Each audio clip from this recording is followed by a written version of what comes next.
Hello my dear students. तो बच्चों biomolecules में लास्ट सेशन में हमने जो भी आपके इंपॉर्टेंट मैक्रोमॉलिक्यूल्स हैं चार मैंने आपको बताए थे। कार्बोहाइड्रेट्स जिसमें कि पॉलीसैकेराइड्स को आप मैक्रोमॉलिक्यूल्स में रखेंगे, देन प्रोटीन्स जो कि अमीनो एसिड्स की लॉन्ग चेन्स होती हैं, देन लिपिड्स जो कि स्ट्रिक्टली मैक्रोमॉलिक्यूल नहीं है क्योंकि they are not the long polymers, लेकिन लिपिड्स जो हैं वो हमें कहाँ मिलते हैं जब हम सेल का केमिकल एनालिसिस करते हैं। तो लिपिड्स हमें ऊपर जो ऊपर की तरफ रिटेंटेट बचता है which is called acid insoluble pool, उसी में मिलते हैं due to formation of vesicles. तो लिपिड्स को भी आप मैक्रोमॉलिक्यूल्स में रखते हैं। And fourth one is the nucleic acid, जो आपको पता है न्यूक्लियोटाइड्स की लॉन्ग चेन है। तो ये चारों जो हमारे सेल को बनाने वाले मेन बायोमॉलिक्यूल्स हैं ये चारों आते हैं मैक्रो की कैटेगरी में। इनके अलावा भी कई बायोमॉलिक्यूल्स हमारी सेल में प्रेजेंट है, बट वो सब हमें कहाँ मिले, वो सब हमें मिले नीचे जब हमने एसिड डाला सेल के पेस्ट पर। तो एसिड सोल्यूबल पूल में कई सारे थाउजेंड्स ऑफ ऑर्गेनिक मॉलिक्यूल्स जैसे सिंपल शुगर्स, अमीनो एसिड्स वगैरह उसमें आ गए, और कई सारे इनऑर्गेनिक कंपाउंड्स भी वहां पर हमको मिलेंगे। तो ये सारी चीजें मिलाकर क्या कहलाती हैं, बायोमॉलिक्यूल, जिनके हमने क्वेश्चंस डिस्कस किए थे डिटेल में। मैंने आपको वन बाय वन चीजें समझा दी थी सारी, है ना। आपको ध्यान हो तो लास्ट क्वेश्चन जो हमने डिस्कस किया था that was on the, just a minute मैं निकाल देती हूँ यहाँ पे लास्ट क्वेश्चन क्या है, ये रहा। ये हमने लास्ट में देखा था, है ना, कि एक चेन जो कि कार्बोहाइड्रेट्स की चेन है, तो इसमें right end was the is the reducing end, R for right, R for reducing end, left is the non reducing end. इसके बाद अब हमें स्ट्रक्चर ऑफ प्रोटीन से रिलेटेड क्वेश्चंस डिस्कस करने हैं, ठीक है। जो भी चार मेजर मैक्रोमॉलिक्यूल्स हैं उनमें हम सब कुछ डिस्कस कर चुके हैं, सिर्फ एक पार्ट हमारा रह गया था, that is structure of protein. अब ये यहाँ पर अलग से क्यों दिया है बच्चों, वैसे तो हमें एक बेसिक नॉलेज हो गई है कि प्रोटीन एक लॉन्ग चेन होती है, किसकी है, अमीनो एसिड्स की। अमीनो एसिड जब आपस में जुड़ते हैं तो कौन सा बॉन्ड बनता है, पेप्टाइड बॉन्ड बनता है। इसलिए आप प्रोटीन को क्या कह सकते हैं, प्रोटीन को पॉलीपेप्टाइड भी कहा जाता है। एंड वन मोर थिंग जो मैंने आपको बताई थी कि प्रोटीन कभी भी एक होमोपॉलीमर नहीं होगा, यानी सभी अमीनो एसिड्स जो उस चेन में हैं वो कभी भी सेम नहीं होगा। ऐसा नहीं होगा कि प्रोलिन ही बार बार रिपीट हुआ है या वैलिन ही बार बार रिपीट हुआ है। डिफरेंट डिफरेंट टाइप के अमीनो एसिड्स होंगे, हाँ रिपीट हो सकते हैं, बट उसमें भी 2, 4, 8, 10 जितने भी हैं कितने भी टाइप के होंगे, ठीक है। That's why these chains are called heteropolymers, ठीक है।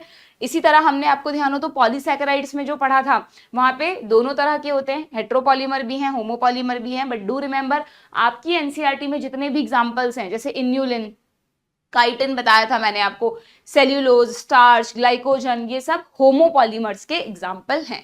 इस तरह ना जब भी आप कोई चैप्टर पढ़ते हो या उसके क्वेश्चंस करते हो तो एक बार क्विकली अपने दिमाग में रिवाइज करके देखा करो कि हमें चीजें याद हैं, समझ में आई। अगर समझ आई होंगी ना, आपने अच्छे से पढ़ा होगा और उसको प्रॉपरली दिमाग में बिठाया होगा, तो जब आप मेमोराइज करने की कोशिश करोगे या रिवाइज करने की कोशिश करोगे तो चीजें आपके दिमाग में डेफिनेटली आएंगी। नहीं आ रही हैं तो इसका मतलब अभी कॉन्सेप्ट पर पकड़ नहीं बनी है। You have to watch the lecture again, you have to make your notes, you have to revise again and again, तब जाके पकड़ बनेगी, ठीक है। चलिए, तो अगर हम स्ट्रक्चर ऑफ प्रोटीन की बात करें बच्चों तो इसको आप एक सिंपल, यहाँ पे पहले मैं आपको ब्रीफ दे दूं फिर हम क्वेश्चंस करेंगे। यहाँ पर एक डायग्राम दिया है, अच्छा ध्यान रखना जिनके पास ओल्ड एडिशन है एनसीईआरटी का उसमें ये वाला डायग्राम नहीं है, सिर्फ यहाँ से एक दूसरा डायग्राम ओल्ड एनसीईआरटी में था बट न्यू एनसीईआरटी ने इसको चेंज कर दिया। काफी अच्छा डायग्राम यहाँ पे दिया है प्रोटीन के 4 अलग अलग स्टेजेस को समझने का। एक्चुअली क्या होता है देखो समझना कि जब प्रोटीन में ये जो आपको ब्लू कलर के बॉक्सेस दिखाएं दिस इज अमीनो एसिड, तो जब एक अमीनो एसिड दूसरे से जुड़ता है और एक चेन बनती चली जाती है तो this is simply a linear chain, ठीक है। इसको कहते हैं प्रोटीन का प्राइमरी स्ट्रक्चर। अभी सिर्फ क्या किया, अमीनो एसिड्स ने एक दूसरे से जुड़ा, जुड़ते वक्त उनके बीच में जो बॉन्ड बना वो कौन सा बॉन्ड होता है, पेप्टाइड बॉन्ड होता है। That's why it is called polypeptide chain, ठीक है। अच्छा हमेशा ध्यान रखना इस पॉलीपेप्टाइड चेन में जो यहाँ पर फर्स्ट अमीनो एसिड होगा ना उसमें NH2 ग्रुप फ्री रहेगा, और जो यहाँ पर लास्ट अमीनो एसिड होगा उसमें COOH ग्रुप फ्री रहेगा। क्योंकि आपको अमीनो एसिड का स्ट्रक्चर पता है, जब हम लिखते हैं तो एसिड यहाँ लिखते हैं, अमीनो इधर लिखते हैं, दैट्स वाई। तो अगर आपसे पूछ लें कि प्रोटीन चेन में, जैसे हमने रिड्यूसिंग और नॉन रिड्यूसिंग देखा था कार्बोहाइड्रेट में, वैसे ही अगर आपसे पूछ लें कि प्रोटीन चेन में लेफ्ट एंड कौन सा है, तो डू रिमेंबर लेफ्ट एंड हमेशा N टर्मिनल होता है जबकि राइट एंड हमेशा C टर्मिनल होता है because of this COH and NH2 group, ठीक है। फ्री रह गए ये दोनों ग्रुप यहाँ पर, क्लियर। अब अब क्या होता है, हो सकता है कोई प्रोटीन सिर्फ प्राइमरी स्ट्रक्चर ही बनाए, बट ऐसी बहुत कम प्रोटीन्स हैं, ज्यादातर टाइम प्रोटीन्स को कोई ना कोई फंक्शन करना है, तो उनके अंदर ना स्ट्रक्चरल मॉडिफिकेशंस होते हैं। अब ये जो प्राइमरी चेन है वो या तो एक हेलिक्स की फॉर्म ले लेती है, या फिर इस तरह से आपको दिख रहा है ऐसे प्लेट्स बन जाती हैं और वो बॉन्ड्स के थ्रू आपस में जुड़ जाती हैं, यानी कुछ नए बॉन्ड्स यहाँ पर बनते हैं। तो अगर ये हेलिक्स की फॉर्म में आती है तो इसको नाम दिया गया है अल्फा हेलिक्स, और अगर प्लेटेड शीट बनती है तो इसको कहते हैं बीटा प्लेटेड शीट। और ये दोनों ही स्ट्रक्चर्स किसका एग्जाम्पल है, सेकेंडरी, यानी अब प्रोटीन चेन ने अपने आप को मॉडिफाई कर लिया, प्राइमरी से सेकेंडरी स्टेज में आ गई, either in the form of helix और in the form of pleated sheet. This is alpha form, this is beta form. ठीक है, हमारी बॉडी में कई ऐसी स्ट्रक्चरल प्रोटीन्स हैं जो या तो अल्फा फॉर्म में या बीटा फॉर्म में प्रेजेंट होती हैं।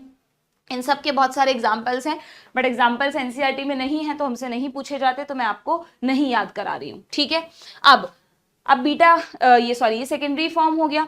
अब लगा नेचर को कि नहीं यार, सेकेंडरी फॉर्म में भी ना प्रोटीन्स स्ट्रक्चर तो बना पा रही हैं, बट जिन प्रोटीन्स को बहुत इंपॉर्टेंट काम करने हैं, जैसे आपको पता है एंजाइम्स क्या होते हैं, प्रोटीन्स होते हैं, और एंजाइम्स कैसे काम करते हैं, लॉक एंड की मैकेनिज्म पे, कि एंजाइम्स में ना ग्रूव होती है, वो ग्रूव बहुत शेप स्पेसिफिक होती है, वहां पर आकर उसका सबस्ट्रेट जुड़ता है तो वो काम कर पाता है। तो एंजाइम में ग्रूव्स बनानी है, यानी प्रोटीन में ग्रूव्स बनानी है, तो फिर से फर्दर मॉडिफिकेशन करा, तो सेकेंडरी की जगह टर्शरी स्ट्रक्चर बनाया। एंड टर्शरी स्टेज में क्या होता है, चाहे वो अल्फा हेलिक्स है चाहे वो बीटा प्लेट है, दोनों में ये मॉडिफिकेशन हो सकता है। It become like a hollow woollen ball. जैसे आपने वो ऊन का गोला देखा है ना, आप तो खैर आजकल तो घरों में कहाँ, मम्मी और दादी वो पहले सिलते थे ना, स्वेटर्स वगैरह, मफलर्स बनाते थे, अलग अलग चीजें बनाते थे, तो ऊन की बॉल्स होती थी, बिल्कुल वैसे ही वुलन बॉल की तरह प्रोटीन चेन को एक के ऊपर एक लपेटते गए। तो ये जो वुलन बॉल लाइक स्ट्रक्चर बनता है, this is called tertiary structure. And do remember, हमारी बॉडी में जो भी फंक्शनल प्रोटीन्स हैं, जैसे मैंने आपको एग्जांपल दिया, एंजाइम्स हो गए या हार्मोन्स हो गए, वो मैक्सिमम कौन सी स्टेज में है बच्चों, वो प्राइमरी सेकेंडरी से टर्शरी स्टेज में प्रेजेंट होते हैं। पहले उनमें प्राइमरी बना, फिर मॉडिफाई हुआ सेकेंडरी में, और फाइनली मॉडिफाई हुआ टर्शरी स्ट्रक्चर में। ठीक है, तो टर्शरी स्ट्रक्चर इज एब्सोल्युटली, यहाँ पे एक लाइन लिखी है, आप देखो हाईलाइट करना, ये रहा। टर्शरी स्ट्रक्चर कैसे होता है, हॉलो वुलन बॉल जैसा, and this give us a 3D view of protein. Very very important, it is absolutely necessary for the many biological activities of proteins. ठीक है, तो टर्शरी, हमारे बॉडी में मैक्सिमम प्रोटीन्स किस स्टेज में है, किस स्ट्रक्चर में है, टर्शरी स्ट्रक्चर में है। ओके, अब वैसे तो क्वाटरनरी की कोई जरूरत नहीं थी, बट कुछ केसेस में जहां पर प्रोटीन्स को थोड़ा और कॉम्प्लेक्स स्ट्रक्चर देना था, कुछ और मॉडिफिकेशंस करने थे, वहां पर एक और स्टेज आती है जिसे आप कहते हैं क्वाटरनरी। और क्वाटरनरी में क्या होता है समझना, क्वाटरनरी में दो चेंजेस होते हैं। पहला चेंज क्या होता है कि ये जो वुलन बॉल है, ये वुलन बॉल जैसे आपको यहाँ पर दिख रहा है कि ये जो वुलन बॉल है, ये एक अकेली बॉल नहीं है, बल्कि दो वुलन बॉल्स यहाँ पर हैं। कितनी है, एक, ये मतलब एक चेन आई, वो मान लो इसमें आई, इसमें आई, और ये एक बन गई, तो ये this is one polypeptide chain, and फिर दूसरी पॉलीपेप्टाइड चेन। यानी पहला चेंज तो क्या होगा, किसी भी क्वाटरनरी प्रोटीन में मोर देन वन पॉलीपेप्टाइड चेन होंगी। अभी तक पॉलीपेप्टाइड चेन का नंबर थोड़ी ना बढ़ा रहे थे आप, चेन तो एक ही चल रही थी ना, वो अलग अलग तरह से मॉडिफाई हो रही थी। क्वाटरनरी में अगर मान लो ये कोई चेन है, इसको मैं अल्फा चेन नाम दूं, तो दिस इज बीटा चेन। ये वाला अल्फा बीटा नहीं है, दोबारा से नेमिंग की गई है। ठीक है, और पॉलीपेप्टाइड चेन बनी। और दूसरा चेंज क्या होगा कि जब ये दोनों चेन्स आपस में जुड़ेंगी तो इनमें कोई ना कोई आपस में इस तरह की शेप्स में चेंज आ जाएगा, या इस तरह के मॉडिफिकेशंस हो जाएंगे कि it become a single protein, जिसको आप कहेंगे क्वाटरनरी प्रोटीन। ऐसा नहीं है कि दो चेन्स हैं तो आप इन दोनों को अलग अलग प्रोटीन मानेंगे, ये एक ही प्रोटीन है, क्योंकि इन दोनों के बीच में कुछ ना कुछ इस तरह का मॉडिफिकेशन होगा, वो जो कि बहुत कॉम्प्लेक्स है, आपके लेवल पर आपको समझ नहीं आएगा। देखो एनसीईआरटी में नीचे एक लाइन लिखी है, एक बार मुझे ये वाला आपने पार्ट देख लिया, डायग्राम में जैसे जैसे मैंने चीजें लिखी हैं आप भी कर लो अपनी एनसीईआरटी में।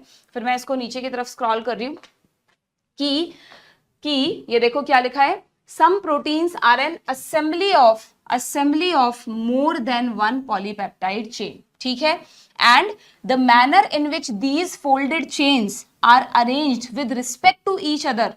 जैसे क्या क्या हो सकता है, लीनियर स्ट्रिंग बन सकती है स्फेयर्स की, स्फेयर अरेंज हो सकते हैं एक के ऊपर एक इन the form of a cube, या प्लेट बना सकते हैं, यू नो ना, स्ट्रक्चरल मॉडिफिकेशन होंगे।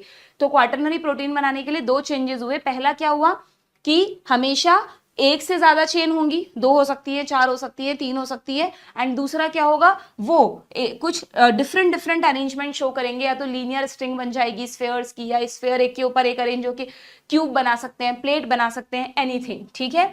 Is the architecture of the protein called quaternary, जिसका बेस्ट एग्जांपल, बस एक ही एग्जांपल तुम याद रख लो, दैट इज हीमोग्लोबिन। हीमोग्लोबिन सबको पता है, haem plus globin, haem pigment है, ग्लोबिन प्रोटीन है। तो ये जो हीमोग्लोबिन है आपने पढ़ भी रखा होगा, इसमें 4 सब यूनिट्स होती हैं, 4 सब यूनिट्स होती हैं, जिनमें से 2 अल्फा होती है और 2 बीटा होती हैं, ठीक है। एक जैसी 2 यूनिट है, एक जैसी 2 यूनिट है, इसलिए 2 अल्फा प्लस 2 बीटा। तो यानी अगर मैं हीमोग्लोबिन को ऐसे एक इस तरह से बनाऊं, तो ये अल्फा चेन, ये अल्फा चेन, ये बीटा चेन, ये बीटा चेन, इस तरह से हीमोग्लोबिन का एक मॉलिक्यूल फॉर्म होता है।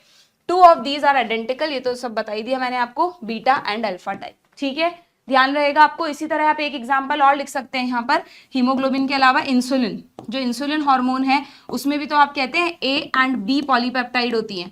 जब आप 12th में बायोटेक्नोलॉजी पढ़ते हो वहां पर देखना खोलकर, इंसुलिन का स्ट्रक्चर दिया है कि जब इंसुलिन इमेच्योर होता है, प्रो इंसुलिन की फॉर्म में होता है, तो 3 चेन जुड़ी रहती हैं, ए और बी को सी जोड़े रखता है, और जब वो मेच्योर होता है तो सी पेप्टाइड को हटा देते हैं। तो ए एंड बी पेप्टाइड तो है ही, यानी इंसुलिन भी मोर देन 1 पॉलीपेप्टाइड का बना है, तो it is also a quaternary protein, ठीक है, डन।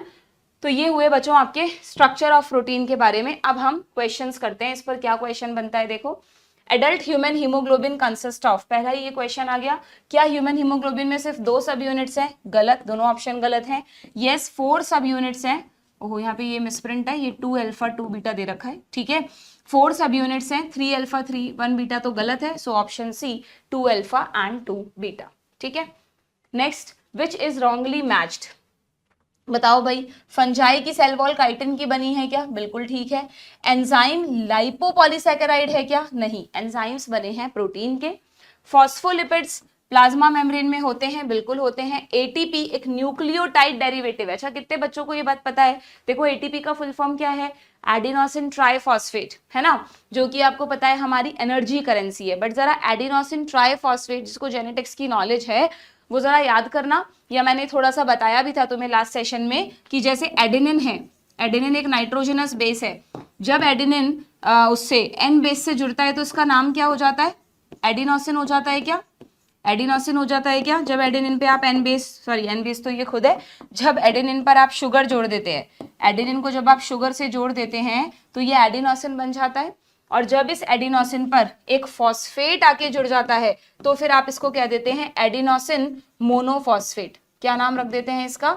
Adenosine monophosphate. या ध्यान रखना, इसी का दूसरा नाम है एडिनाइलिक एसिड। अलग अलग नहीं है, एक ही बात है। एडिनोसिन मोनोफॉस्फेट कह दो या आप एडिनाइलिक एसिड कह दो। ये न्यूक्लियोसाइड है, ये न्यूक्लियोटाइड है, ये हमने पढ़ा था। अच्छा, अब जरा ध्यान से देखो, एटीपी की फुल फॉर्म होती है एडिनोसिन ट्राइफॉस्फेट। तो अगर मैं इसी एडिनोसिन मोनोफॉस्फेट एएमपी पर 2 फॉस्फेट और जोड़ दूं तो उसी का तो नाम एडिनोसिन ट्राइफॉस्फेट हो जाएगा। तो यस, जो एटीपीज है, हमारी एनर्जी करेंसी है, वो एक्चुअली में न्यूक्लियोटाइड का ही एक डेरिवेटिव है, जहां पर सेल 2 एडिशनल फॉस्फेट जोड़ देती है कि जब भी हमें जरूरत पड़ेगी इस बॉन्ड को तोड़ देंगे और इसकी एनर्जी को यूज कर लेंगे, ठीक है, डन। तो यहां पर हमें रॉन्ग मैच बताना था, ऑप्शन सी, ठीक है। देन नेक्स्ट क्वेश्चन पर आते हैं। नेक्स्ट क्वेश्चन क्या कह रहा है देखना, all the given statement are correct except one, which one is incorrect. हमें इनकरेक्ट बताना है। ये अब थोड़ा सा मिक्स क्वेश्चंस हैं, जो हमने पूरा पढ़ा उसका रिवीजन भी हो जाएगा आपका लास्ट सेशन का। Fat and oils are glycerides. अच्छा, ग्लिसराइड्स से एक बात याद आई बच्चों, जब हमने सेल चैप्टर के क्वेश्चंस किए थे तो वहां पर, या फिर मैंने इस चैप्टर में भी तुम्हें बताया था कि cell membrane is made up of lipids and protein. Lipids में कौन से लिपिड्स होते हैं? फॉस्फोलिपिड्स। कल मैं कुछ क्वेश्चंस कर रही थी तो मुझे उसमें एक टर्म दिखी फॉस्फोग्लिसराइड्स, तो मुझे याद आया कि मैं आपको बताना भूल गई थी, फॉस्फोलिपिड्स को ही फॉस्फोग्लिसराइड्स भी कहते हैं। डू रिमेंबर, लिख लेना अपनी एनसीईआरटी में, सेल वाला चैप्टर में जाओ, वहां पर जहां पे सेल मेम्ब्रेन का फ्लूइड मोज़ेक मॉडल है वहां पर लिखा है ना, cell membrane is made up of phospholipids. तो डू रिमेंबर, फॉस्फोलिपिड्स एक तरह के डाइग्लिसराइड्स हैं, तो आप उन्हें फॉस्फोग्लिसराइड्स भी कहते हैं। थोड़ा मुझे याद आ रहा है, शायद एनसीईआरटी में टर्म है, नहीं है तो लिख लेना, ठीक है। सो ये कह रहा है कि फैट एंड ऑयल एक तरह के ग्लिसराइड्स हैं। यस, मैंने आपको बताया था कि जो हम डाइट में फैट और ऑयल खाते हैं वो एक तरह के मोनो डाई या ट्राइग्लिसराइड्स होते हैं, in which fatty acids are esterified to glycerol. बिल्कुल ठीक है। मैंने आपको ये भी लिखवाया था लास्ट सेशन में कि फैटी एसिड और ग्लिसरॉल जब आपस में जुड़ते हैं तो उनके बीच में एस्टर बॉन्ड बनता है, तो ये तो करेक्ट है भाई। Rubisco is the most abundant protein in whole of the biosphere, बिल्कुल ठीक है।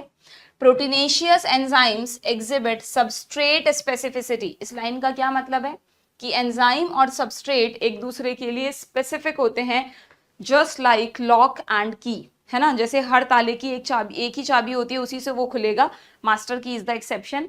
बिल्कुल वैसे ही हर एंजाइम में जो ग्रूव है वहां पर उसी का सबस्ट्रेट आके जुड़ सकता है, कोई और नहीं जुड़ेगा। जैसे हम कह रहे हैं कि ट्रिप्सिन अगर किसी प्रोटीन का डाइजेशन कर रहा है तो वो उसी प्रोटीन का डाइजेशन करेगा, कोई और कार्बोहाइड्रेट या कोई और मॉलिक्यूल, कोई दूसरा प्रोटीन उस पर आकर नहीं जुड़ सकता, ठीक है। Then enzymes enhance the rate of reaction by increasing the activation energy। चलो यहां पर अब आपको एक नया कॉन्सेप्ट समझाती हूँ, दिस इज इनकरेक्ट ऑप्शन। अब हम एंजाइम्स पर आ गए हैं, ठीक है। एंजाइम्स में काफी कुछ है, 3-4 पेजेस एंजाइम्स के बारे में इस चैप्टर में दिए हैं। अच्छा मैंने आपको बता दिया था कि ओल्ड एनसीईआरटी में यहाँ पर पहले एंजाइम से पहले 3-4 पैराग्राफ्स हैं अलग अलग थ्योरेटिकल, वो आपको नहीं पढ़ने हैं क्योंकि वो सिलेबस से हट गए हैं, ठीक है।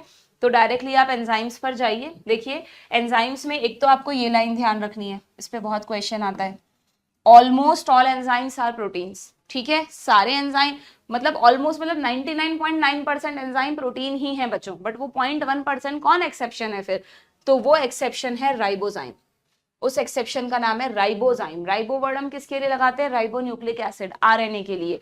तो हमारी बॉडी में एक ऐसा आरएनए है जो एंजाइम की तरह काम करता है। एक जैसे हम, आपको पता है जेनेटिक्स में हम ट्रांसलेशन पढ़ते हैं ना, प्रोटीन सिंथेसिस, तो जिसे ध्यान हो बहुत अच्छे से उसका मैकेनिज्म, हम वहां जेनेटिक्स में ऐसा एक डायग्राम बना हुआ है आपके ना, राइबोसोम बना हुआ है, ऐसे एमआरएनए बना हुआ है, उस पर आपको बताया है पूरा। मैंने थोड़ा गलत बना दिया क्योंकि हमेशा स्मॉलर सब यूनिट नीचे और लार्जर ऊपर आती है, ध्यान रखना है हमें हर चीज का, ठीक है। ये रही स्मॉलर यूनिट और ये रही लार्जर यूनिट, ऐसा एक डायग्राम है। तो इसमें क्या होता है, ये जो राइबोसोम है ना बच्चों, राइबोसोम मैंने आपको बताया था 2 चीजों का बना होता है। Ribosome is itself made up of proteins plus RNA, ribonucleic RNA, ठीक है, मतलब ribosomal RNA, sorry ribosomal RNA. तो ये जो आरएनए होते हैं ना, ये कई टाइप के होते हैं, जेनेटिक्स पढ़ी है उनको पता होगा, जैसे 5S होता है, 23S होता है, 28S होता है, बहुत तरह के होते हैं। तो उनमें से डू रिमेंबर कि अगर हम प्रोकैरियोट्स की बात करें तो प्रोकैरियोट्स में जो 23S टाइप का आरएनए है, और हमारे में यानी यूकैरियोटिक सेल में जो 28S टाइप का आरएनए है ना, 5 ऐड कर दो, 23 + 5 28, ये दोनों RNA act as a catalyst, act as a enzyme during translation. तो इसलिए इनको नाम दिया गया है राइबोजाइम। क्या कहते हैं इन दोनों को, दे आर कॉल्ड राइबोजाइम। एक ऐसा आरएनए जो एंजाइम की तरह बिहेव कर रहा है, इसलिए इनका नाम है राइबोजाइम, ठीक है। ये जेनेटिक्स में दोबारा आएगा। तो इस राइबोजाइम के एक्सेप्शन की वजह से हमें यहाँ ऑलमोस्ट लगाना पड़ा, वरना हम कहते ऑल एंजाइम्स आर प्रोटीन्स, ठीक है। तो आपसे पूछ लिया जाएगा कि क्या कोई एंजाइम न्यूक्लिक एसिड का नेचर शो करता है, yes this is a nucleic acid, DNA RNA क्या है, न्यूक्लिक एसिड्स हैं, ओके। नाउ और क्या ध्यान रखना है आपको एंजाइम में, फिर यहाँ पर आपको ना पूरा एंजाइम्स का वो समझाया है कि एंजाइम और कैटलिस्ट में क्या फर्क है। तो यू ऑल नो, जो आप केमिस्ट्री में कैटलिस्ट लिखते हो ना रिएक्शंस पे, आपको ध्यान होगा जब भी आप रिएक्शन पे कोई कैटलिस्ट लिखते हो तो ऐसे हाई टेम्परेचर का साइन बनाते हो, क्योंकि कैटलिस्ट जो होते हैं ना वो जनरली हाई टेम्परेचर, एंड कई बार आप प्रेशर भी लिखते हो, हाई प्रेशर पे काम करते हैं। अगर उनसे आपको रिएक्शन की स्पीड बढ़ानी है तो हाई टेम्परेचर और हाई प्रेशर पे काम करेंगे। बट क्या हमारी बॉडी में ऐसा है, क्या लिविंग ऑर्गेनिजम्स में भी ऐसा प्रिंसिपल है कि जब हमें फीवर होगा तो हम ज्यादा एनर्जी से काम करेंगे, कभी नहीं। जब हमें फीवर होगा यानी जब हमारा हाई टेम्परेचर होगा, तब हमारे एंजाइम्स बहुत कम फंक्शनल हो जाते हैं, उनकी फंक्शनल एफिशिएंसी कम हो जाती है। तो जस्ट ऑपोजिट है, इनऑर्गेनिक कैटलिस्ट तो हाई टेम्परेचर और प्रेशर पे काम करता है, लेकिन अगर हम एंजाइम्स की बात करें, what is enzyme, enzyme is called biocatalyst. जहां हेडिंग है एंजाइम वहां ब्रैकेट में लिखो बायोकैटलिस्ट। लिविंग ऑर्गेनिजम्स के कैटलिस्ट को ही एंजाइम्स कहते हैं, ठीक है। तो जो हमारे एंजाइम्स हैं बच्चों, वो कभी भी हाई टेम्परेचर पर काम नहीं करते, बल्कि ये डैमेज हो जाता है इनका स्ट्रक्चर। अभी बताया ना मैंने, प्राइमरी सेकेंडरी टर्शरी। तो मान लो कोई एंजाइम टर्शरी स्ट्रक्चर में है, अगर सेल का टेम्परेचर बढ़ा, बॉडी का टेम्परेचर बढ़ा, तो वो एंजाइम का डीनेचुरेशन हो जाएगा। डैमेज को कहते हैं यहाँ पर डीनेचुरेशन। डीनेचुरेशन का मतलब वो टर्शरी जो स्ट्रक्चर है ना उसके बॉन्ड्स टूटने लगेंगे, सेकेंडरी में चला जाएगा, सेकेंडरी के बॉन्ड्स टूटेंगे, वो प्राइमरी में चला जाएगा और वो नॉन फंक्शनल हो जाएगा। ठीक है, तो इसलिए हमारे एंजाइम्स हाई टेम्परेचर पर डीनेचर हो जाते हैं। Do remember, clear? ठीक है, यस, कुछ एक्सेप्शन यहाँ पर है जो आपको ध्यान होगा। हमने जब वो पढ़ा था बैक्टीरिया, तो उसमें मैंने आपको आर्की बैक्टीरिया बताया था। आर्की बैक्टीरिया में कुछ ऐसे थर्मोफाइल्स हैं, है ना, थर्मोफिलिक बैक्टीरिया, जो हाई टेम्परेचर पे भी जिंदा रह सकते हैं, क्योंकि उनके पास कैसे एंजाइम हैं, दे हैव थर्मोस्टेबल एंजाइम्स, जो 80 से 90 डिग्री, इवन 100 डिग्री सेंटीग्रेड के उबलते पानी में भी आपने सुना होगा कुछ बैक्टीरिया सरवाइव कर सकते हैं, क्योंकि उनकी सेल में थर्मोस्टेबल एंजाइम्स होते हैं, थर्मोफाइल्स कहते हैं। ऐसे बैक्टीरिया को क्या कहते हैं आप? Thermophiles. They are found in hot vents and sulphur springs. ठीक है, क्लियर? ये सब हमने कहीं ना कहीं पढ़ रखा है, इसलिए यहाँ पे दोबारा डिटेल में नहीं बता रही हूँ।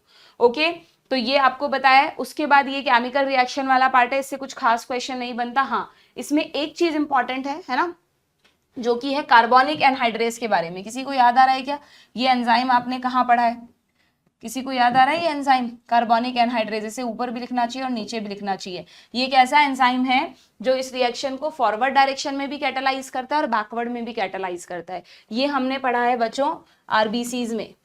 इन आरबीसीज, हमारी जो आरबीसीज हैं एंड इवन प्लाज्मा में, हमारे ब्लड प्लाज्मा में ये एंजाइम प्रेजेंट होता है। प्लाज्मा में बहुत कम क्वांटिटी में होता है, माइन्यूट क्वांटिटी में होता है, आरबीसीज में ज्यादा होता है, और ये CO2 के ट्रांसपोर्ट में हेल्प करता है। जैसे ही CO2 आरबीसीज में जाती है तो हीमोग्लोबिन से तो कम जुड़ती है, ज्यादातर CO2 वाटर से जुड़कर पहले कार्बोनिक एसिड बनाती है, फिर कार्बोनिक एसिड टूट जाता है किसमें? बाइकार्बोनेट आयंस प्लस H+ में। सबको याद होगा ये। तो हम बोलते हैं ना CO2 का मैक्सिमम ट्रांसपोर्ट किस फॉर्म में होता है? बाइकार्बोनेट्स की फॉर्म में होता है। तो इस रिएक्शन को कैटालाइज करना किसका काम है? कार्बोनिक एनहाइड्रेस का। और ये यहाँ पर आपको एफिशिएंसी दिखाई है कि देखो एक एंजाइम की प्रेजेंस में रिएक्शन कितने गुना फास्टर होती है। अगर ये एंजाइम नहीं है, इन द एब्सेंस ऑफ एंजाइम, अगर ये एंजाइम नहीं है तो 1 घंटे में सिर्फ 200 मॉलिक्यूल बनेंगे। 1 घंटे में प्रोडक्ट के 200 मॉलिक्यूल बनेंगे। बट अगर ये एंजाइम प्रेजेंट है, तो ड्रामेटिकली स्पीड बढ़ गई। अब ध्यान से देखना, 6 लाख मॉलिक्यूल बनेंगे, 200 की जगह 6 लाख मॉलिक्यूल बनेंगे, और वो भी 1 घंटे में नहीं, सिर्फ 1 सेकेंड में। कितने गुना इसने रिएक्शन की स्पीड को बढ़ा दिया। जो काम 1 घंटे में 200 मॉलिक्यूल बन रहे थे, अब वो काम 1 सेकेंड में, 1 मिनट भी नहीं, सबसे छोटी यूनिट 1 सेकेंड में 6 लाख मॉलिक्यूल आपको प्रोडक्ट के मिल जाएंगे। यानी इसने रिएक्शन की स्पीड को 10 मिलियन टाइम्स बढ़ा दिया है। तो इतने एफिशिएंटली काम करते हैं हमारी बॉडी के एंजाइम्स, जो आपको यहाँ पर समझाया है। ठीक है, देखें इससे रिलेटेड कुछ क्वेश्चंस। तो अच्छा हाँ, मैं इस वाले चीज पर तो आऊँ सबसे मेन पर। तो अब मुद्दा ये है कि भाई ऐसा क्या कर दिया इन्होंने जिसकी वजह से रिएक्शन इतनी फास्ट हो गई? कुछ तो किया होगा सेल के अंदर चेंज। तो समझना ये क्या करते हैं बच्चों, इस ग्राफ से आपकी बुक में समझाया है। दे change the amount of activation energy. Now what is activation energy? इसमें बहुत कंफ्यूज रहते हो तुम लोग। एक्टिवेशन एनर्जी का मतलब है किसी काम को एक्टिवेट करने के लिए दी जाने वाली एनर्जी। अगर एक रिएक्शन को होने के लिए मान लो 100 जूल एनर्जी चाहिए, तब जाके वो रिएक्शन होगी। तो जब तक 100 जूल एनर्जी नहीं मिल जाती तब तक उस रिएक्शन को वेट करना पड़ेगा, वो कैरी आउट ही नहीं हो सकती, कंडक्ट ही नहीं होगी। तो वो 100 जूल यहाँ पर एक्टिवेशन एनर्जी है। अब ध्यान से सुनना, मान लो एक एंजाइम आए, मतलब वो 100 जूल भी क्यों चाहिए? ए और बी को अगर जुड़ना है तो ए और बी तब जुड़ेंगे जब उनको 100 जूल एनर्जी दी जाएगी, और तब जाके सी बनेगा। ठीक है, या तोड़ना है, जुड़ना है, कुछ भी है, सेल को एक्टिवेशन एनर्जी जब तक नहीं देते आप सबस्ट्रेट को, तब तक वो प्रोडक्ट में कन्वर्ट नहीं होता। Now what enzyme do? Enzymes क्या करते हैं बच्चों? एंजाइम्स इस एक्टिवेशन एनर्जी को बहुत कम कर देते हैं। अगर ए और बी को जुड़ने के लिए 100 जूल एनर्जी चाहिए थी ना, तो एंजाइम कहेगा लो मैं आ गया। एक तरफ से एंजाइम ए को उठाएगा, बी को उठाएगा, ए और बी को इतना पास पास ले आएगा कि तुरंत उनमें बॉन्ड बन जाए और सी बन जाए, या उनका बॉन्ड टूट जाए और सी में कन्वर्ट हो जाए। किसी भी तरह की रिएक्शन हो, बनना हो, तोड़ना हो, ग्रुप का ट्रांसफर करना हो, जो भी ए और बी में डिजायर्ड चेंज करना है, उसके लिए वो एनर्जी का वेट कर रहे थे। एंजाइम वो काम खुद कर देगा। हालांकि एंजाइम को भी एनर्जी चाहिए, बट पता है कितनी कम, कि अगर ए और बी को जुड़ने के लिए 100 जूल एनर्जी चाहिए थी ना, तो एंजाइम 1 जूल एनर्जी में ये काम करवा देगा, सिर्फ 1 जूल एनर्जी में, वो भी शायद मैं ज्यादा बोल रही हूँ। तो एंजाइम ने एक्टिवेशन एनर्जी को बढ़ाया या कम किया? स्पीड को तो बढ़ाया रिएक्शन की, बट एक्टिवेशन एनर्जी को क्या किया? कम कर दिया। कभी भी ये मत समझना कि enzymes increase the activation energy. अगर वो इंक्रीज कर देते, 100 जूल से बढ़ाकर 1000 जूल कर देते, तो और लेट होती रिएक्शन। वेट करते कि सेल में कब 1000 जूल बने और कब ए और बी पास आए और प्रोडक्ट बनाए।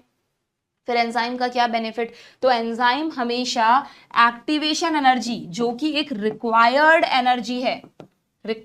एनर्जी है रिएक्शन होने के लिए, उस रिक्वायर्ड एनर्जी को बट ऑब्वियस कम कर देते हैं, जिसकी वजह से रिएक्शन फास्टर होती है। तो एंजाइम्स, तो अगर आपसे कोई पूछ ले कि ये दोनों एक्टिवेशन एनर्जी के ग्राफ हैं, कि एक समय पर एक्टिवेशन एनर्जी ज्यादा लग रही है, एक में कम लग रही है, साफ दिख रहा है यहाँ पे हाई एक्टिवेशन एनर्जी लग रही है, यहाँ पे लो लग रही है, तो तुम खुद बता सकते हो कौन सी रिएक्शन एंजाइम की एब्सेंस में और कौन सी प्रेजेंस में है।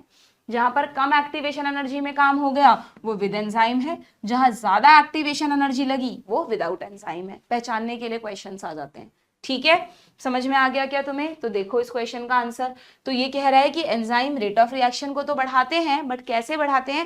एक्टिवेशन एनर्जी को बढ़ाकर, कभी नहीं। हमेशा एग्जांपल याद रखना कि 100 जूल से उन्होंने रिक्वायरमेंट को 1 जूल कर दिया, ना कि 100 जूल से 1000 जूल। ठीक है, सो हमें इनकरेक्ट बताना था ऑप्शन डी। ठीक है, और भी इस तरह के क्वेश्चंस देखते हैं। देखो यहाँ पे कह रहा है an active site of an enzyme is a crevice और pocket into which substrate fit. जो मैं आपको अभी मैंने कहा कि किसी भी एंजाइम में कुछ पॉकेट्स होती हैं, है ना, अलग अलग शेप की होती हैं। ये जिस शेप की पॉकेट है, ग्रूव है, जिसे क्रेवाइस भी कह सकते हो, पॉकेट कह सकते हो, ग्रूव कह सकते हो, या it is also called active site, उसी शेप का सबस्ट्रेट आकर यहाँ जुड़ेगा। ठीक है, मान लो ए और बी की अलग अलग शेप है, तो एक एंजाइम में 2 पॉकेट्स भी हो सकती हैं, उससे ज्यादा भी हो सकती हैं, डिपेंड कि उसको कौन सी रिएक्शन को कैटालाइज करना है। तो एंजाइम्स में जो एक्टिव साइट है वो क्या है? वो एक तरह की पॉकेट है जिसमें सबस्ट्रेट फिट होता है। बिल्कुल ठीक बात। An enzyme like any protein has the secondary and tertiary structure. Yes, ये भी ध्यान रखना, एनसीईआरटी में लिखा है। वैसे तो मैंने तुमको कहा कि एंजाइम्स जनरली टर्शरी स्ट्रक्चर की फॉर्म में होते हैं, बट यहाँ पर लिखा हुआ है शुरू में कि एंजाइम्स, कुछ एंजाइम सेकेंडरी स्ट्रक्चर की फॉर्म में भी होते हैं। ठीक है, यहीं पर कहीं पर है ये पॉइंट। ये देखो, ये रहा an enzyme like any protein has the secondary and tertiary structure. Clear? ठीक है, तो दोनों सही हैं, बट क्या ये इसको एक्सप्लेन कर रहा है? नहीं, it is not the explanation. So option A. ठीक है, आगे बढ़े। नेक्स्ट क्वेश्चन क्या है? Steps in catalytic cycle of an enzyme. जब एंजाइम किसी रिएक्शन को कैटालाइज करेगा तो वो क्या क्या उसकी सीक्वेंस होगी स्टेप्स की, ये भी तुम्हारी एनसीईआरटी में है, कुछ भी आउट ऑफ एनसीईआरटी नहीं आ रहा है। ये देखो, अगर तुम एनसीईआरटी में ये वाला पार्ट देखोगे कि एंजाइम कैसे रिएक्शन को कैटालाइज करता है, तो सीधी सी बात है, यहाँ पे एरो कैसे मिसिंग है, एंजाइम और सबस्ट्रेट जब आएंगे तो एक कॉम्प्लेक्स बनेगा, इसको कहते हैं एंजाइम सबस्ट्रेट कॉम्प्लेक्स।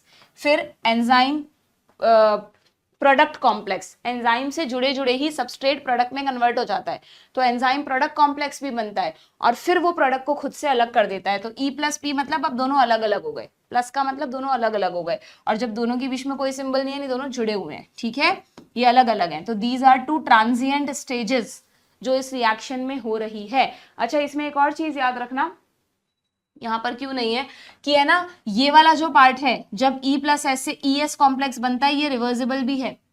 हो सकता है अगर जब तक सबस्ट्रेट प्रोडक्ट में चेंज नहीं हो जाता तो ये कुछ किसी भी वजह से वापस अलग हो जाए और एंजाइम और सबस्ट्रेट अलग अलग हो जाए। लेकिन एक बार अगर प्रोडक्ट बन गया तो फिर आगे ही बढ़ेगी रिएक्शन, फिर बैक नहीं आ सकती। क्लियर? तो यहाँ पर आपको स्टेप्स दिए हैं और इसी को पूछा गया है। देखो जरा कैसे चूज करोगे तुम। एंजाइम रिलीज द प्रोडक्ट, तो सबसे लास्ट की बात है। Active site now in close proximity of substrate break the bond and form EP complex. Binding of substrate induce the enzyme. The substrate binds. हाँ, यहां से शुरू हो रहा है। देखो, सबसे पहले substrate active site पर bind होगा, बाइंड होने के बाद क्या करेगा, वो इंड्यूस करेगा एंजाइम को to alter its shape fitting more tightly. ये भी एक पार्ट होता है कि जैसे ही सबस्ट्रेट एंजाइम से जुड़ता है तो कुछ ऐसा इंड्यूस होता है, कन्फर्मेशनल चेंजेस होते हैं कि एंजाइम सबस्ट्रेट को कसके पकड़ ले और वो जिस भी प्रोडक्ट में उसको कन्वर्ट करना चाहे कर दे। तो ये पहला स्टेप हुआ, ये दूसरा स्टेप हुआ। फिर क्या होगा, सबस्ट्रेट टूट जाएगा, किसमें, मतलब टूट जाएगा या जिस भी तरह से चेंज करना है उसको प्रोडक्ट बना देगा, और फाइनली एंजाइम प्रोडक्ट को रिलीज कर देगा। तो 4th 3rd 2nd 1st, 4th 3rd 2nd 1st, ये रहा option B. Done. Next question पर आते हैं, मैच द कॉलम। अच्छा, उसके बाद तुम्हारी बुक में एंजाइम्स में, हाँ, अब एंजाइम्स को कौन कौन से फैक्टर्स अफेक्ट करते हैं? वेरी सिंपल, एंजाइम्स को अफेक्ट करने के लिए आपको पता है, जैसे हम कहते हैं ना कि हमारी सेल्स में ऑप्टिमम पीएच और ऑप्टिमम टेम्परेचर पर एंजाइम्स अच्छा काम करते हैं। तो देखो इसका क्या मतलब है कि अगर मान लो ये किसी एंजाइम एक्टिविटी की मैक्सिमम एक्टिविटी है, ये एंजाइम की बेस्ट स्पीड है, उसने मैक्सिमम कैटालाइज कर दिया रिएक्शन को, तो ये जिस भी पीएच पर है, अगर उस पीएच को आपने कम किया या ज्यादा किया, ऐसा मत समझना ये न्यूट्रल पीएच है, ये कुछ भी हो सकती है। कुछ एंजाइम्स एसिडिक पीएच पे काम करते हैं जैसे लाइसोसोमल एंजाइम, कुछ एंजाइम अल्कलाइन पीएच पर काम करते हैं जैसे हमारे इंटेस्टाइन के एंजाइम, पेनक्रियाटिक जूस के एंजाइम्स, ठीक है। कुछ न्यूट्रल पीएच पे भी काम करते हैं। तो जो भी उनकी ऑप्टिमम पीएच है, उस पीएच से अगर आपने पीएच कम की या ज्यादा की, दोनों ही केस में enzymatic activity will decrease. Same to same effect आता है टेम्परेचर का, कि अगर एंजाइम इज बेस्ट अडेप्टेड, जैसे हमारी बॉडी के enzymes are best adapted for 37 degree centigrade, तो जब तक 37 डिग्री रहेगा तब तक एंजाइम्स अपना बेस्ट परफॉर्म करेंगे। अगर टेम्परेचर बढ़ा, हमें फीवर हुआ, तो भी एंजाइम्स काम करना कम कर देंगे। और अगर टेम्परेचर कम हुआ, यानी किसी भी वजह से बॉडी, बोलते ना ठंडी भी नहीं पड़नी चाहिए, कम हुआ, तो भी एंजाइमेटिक एक्टिविटी डाउन हो जाएगी। तो इसलिए enzymes optimum temperature and optimum pH पे ही बेस्ट फंक्शनल एफिशिएंट होंगे, ठीक है। तीसरा फैक्टर जो एंजाइम्स की एक्टिविटी को अफेक्ट करता है बच्चों, वो है कॉन्सेंट्रेशन ऑफ सबस्ट्रेट। इसका क्या मतलब है बताओ भाई? सीधी सी बात है, अगर एक रिएक्शन करनी है और उसमें सबस्ट्रेट के मॉलिक्यूल्स हैं, तो जैसे जैसे आप सबस्ट्रेट के मॉलिक्यूल्स को बढ़ाओगे, वैसे वैसे क्या होगा, वो और ज्यादा प्रोडक्ट में कन्वर्ट होंगे, यानी प्रोडक्ट के बनने की रेट बढ़ेगी। क्लियर? क्यों बढ़ रही है? आपने रिएक्शन में एंजाइम्स भी डाले हैं, और एंजाइम्स क्या कर रहे हैं? सबस्ट्रेट को फटाफट फटाफट पकड़ के प्रोडक्ट में बदल रहे हैं। ओके, अब ध्यान से समझना, यहां पर क्या होगा, जैसे जैसे आप सबस्ट्रेट की कॉन्सेंट्रेशन बढ़ाओगे, वैसे वैसे वेलोसिटी ऑफ रिएक्शन बढ़ेगी। शुरू में मान लो आपने 10 यूनिट सबस्ट्रेट का लिया, कुछ भी समझ लो, 10 मोल समझ लो, एनीथिंग। अब आपने उसको 11, 12, 13, 14, 15, 20 तक, आप जब तक सबस्ट्रेट को लेके गए, एक्टिविटी बढ़ती गई। ये कॉन्सेप्ट बहुत इंपॉर्टेंट है, ध्यान से समझना। एक्टिविटी बढ़ती गई, यानी रिएक्शन की जो स्पीड है वो बढ़ती गई। क्यों बढ़ती गई? क्योंकि जो एंजाइम्स आपने डाल रखे हैं ना उस रिएक्शन में, वो enzymes maximum 20 molecules of substrate को खुद से अटैच कर सकते हैं। शुरू में आपने कितने दिए थे? सिर्फ 10। तो जब तक आप 20 तक पहुंचोगे, तब तक तो एंजाइम क्या करेंगे? रिएक्शन की स्पीड को बढ़ाएंगे। बट अब अगर आपने 20 से बढ़ाकर उसको 25 या 30 कर भी दिया, तो एंजाइम्स और ज्यादा रिएक्शन की स्पीड नहीं बढ़ा सकते ना, क्योंकि मैक्सिमम कितने मॉलिक्यूल से जुड़ सकते हैं वो? 20 मॉलिक्यूल से। यानी एक लिमिट के बाद, आप देख रहे हैं यहाँ पे ग्राफ को, एक लिमिट के बाद ग्राफ विल बी स्टैटिक, यानी अब आप रिएक्शन की स्पीड को और नहीं बढ़ा सकते, चाहे आप कितना भी सबस्ट्रेट की कॉन्सेंट्रेशन को बढ़ा लो। तो जब जैसे जैसे सबस्ट्रेट की कॉन्सेंट्रेशन बढ़ती है, एक लिमिट तक तो वेलोसिटी ऑफ रिएक्शन बढ़ती है, बट एक लिमिट के बाद, this is the maximum, this is called saturation point. ये वो कॉन्सेंट्रेशन है सबस्ट्रेट की, जब सैचुरेशन आ गया, अब एंजाइम इससे ज्यादा फास्ट काम कर ही नहीं सकता उसके पास। जैसे बोलते ना, मान लो एक बहुत बड़ा दरवाजा है, उससे बहुत सारे लोग अंदर जा सकते हैं। पहले 2-3 लोग ही अंदर जा रहे थे, थोड़ी भीड़ बढ़ी, 10 लोग जा सकते हैं, 15 जा सकते हैं। अब 15 से ज्यादा लोग अंदर एक साथ घुस ही नहीं सकते, तो उस टाइम पर तो एक बार में 15 लोग ही एंटर कर सकते हैं, चाहे बाहर 30 और खड़े हो। जब वो 15 चले जाएंगे, तब नेक्स्ट 15 मैक्सिमम वहां से जाएंगे, ठीक है। तो सबस्ट्रेट में ग्राफ कैसा बनेगा? सबस्ट्रेट में ग्राफ इस शेप का बनेगा, ना कि इस तरह का बनेगा। क्लियर? तो यहां पर जो मैक्सिमम स्पीड है वो क्या है? उसको कहते हैं Vmax, ठीक है। और यहाँ पे एक कॉन्सेप्ट और ध्यान रखना, इससे भी रिलेटेड कभी कभार क्वेश्चन आता है कि ये जो Vmax है, इसका जो हाफ है वो देखो कब अटेन हो जाता है। हमें लगेगा कि यार अगर ये Vmax है और ये मान लो 20 है, तो जब 10 होता तब Vmax/2 आना चाहिए था, 10 पर Vmax/2 आना चाहिए था, बट नहीं। देखो शुरू में ही सबस्ट्रेट की जो कॉन्सेंट्रेशन जब इतनी पहुंची, सिर्फ इतनी सी बड़ी, लगभग 1/4 लग रही है इस टोटल की, 1/4 पे ही वेलोसिटी ऑफ रिएक्शन हाफ पहुंच गई, ठीक है। यानी इनमें लीनियर रिलेशन नहीं है। ओके, तो Vmax/2 जिस कॉन्सेंट्रेशन ऑफ सबस्ट्रेट पर हमें मिल जाए, अगर एक रिएक्शन की Vmax है 10 और हमें Vmax/2 है 5, तो 5 वेलोसिटी हमें किस 5 यूनिट्स वेलोसिटी हमें सबस्ट्रेट की जिस कॉन्सेंट्रेशन पर मिलेगी, उस कॉन्सेंट्रेशन को माइकलिस नाम के साइंटिस्ट ने कहा माइकलिस कांस्टेंट। इसको कहा जाता है Km, और Km को का फुल फॉर्म है माइकलिस कांस्टेंट, ठीक है। What is Km? Km is not the V, Km velocity of reaction y axis पे नहीं है, Km is that concentration of substrate eight which the reaction will attain half of Vmax, ठीक है। ये आपको ध्यान रखना है, एक्चुअली इसकी डिटेल नहीं है एनसीईआरटी में, मैंने थोड़ा बहुत जो सीरीज में लेक्चर्स है वहां पर पढ़ाया है, आप वहां से देख लेना कि इस Km को एंजाइम्स की एफिशिएंसी का पता लगाने के लिए यूज करते हैं कि वो एंजाइम कितना एफिशिएंट है। अगर हम दो एंजाइम्स के Km की वैल्यू को कंपेयर करें तो हमें आइडिया लग जाएगा कि कौन ज्यादा एफिशिएंट है और कौन कम एफिशिएंट है, ठीक है।